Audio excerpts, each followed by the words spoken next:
Hello everyone from the Field and Forest Products team. Today we're going to be going over a few methods in which you can grow Maitake, chicken of the woods, and brickcap mushrooms on natural logs.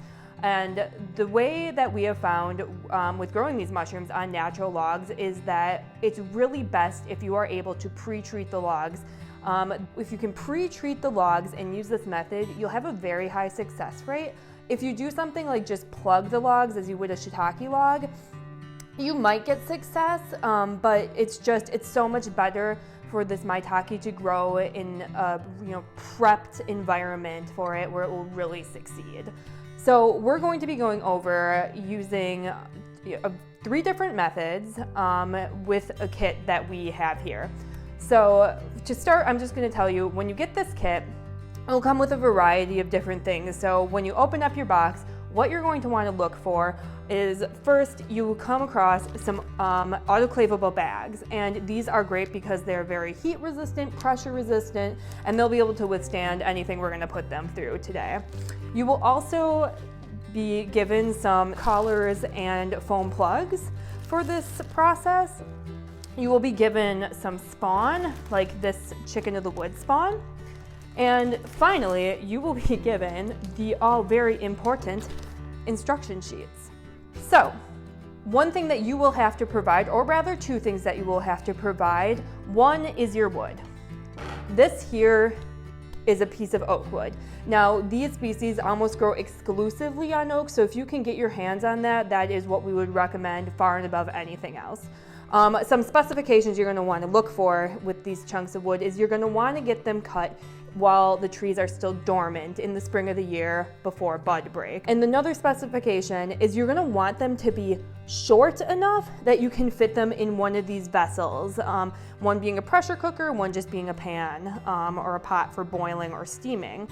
So you would have them short enough, but also wide enough that they're going to provide some good food for your fungus. The more wood you get, the longer your logs will last. So this is about an 8-pound chunk of wood, and this should last about 8 years. So when we're talking about this, think about 1 pound will give you about 1 year, and every year you will have a flush. So if you have 2 pounds, you get 2 flushes. If you have 8, you get 8 flushes. So if we're doing the Goldilocks of chunks of wood, we're going to go with Papa Bear. The bigger the better, as long as it can fit in either of these. We're going to go over these 3 methods now, and we're going to go in order of what we would like you to do to what you can do. 1 is pressure cooking, the 2nd is boiling, and the 3rd is steaming. Now, we would say that if you can, we would suggest pressure cooking, largely because it has the highest success rate just because it really knocks out any potential competitors. Now, a lot of people don't have pressure cookers this big, which is why we offer the other 2 methods.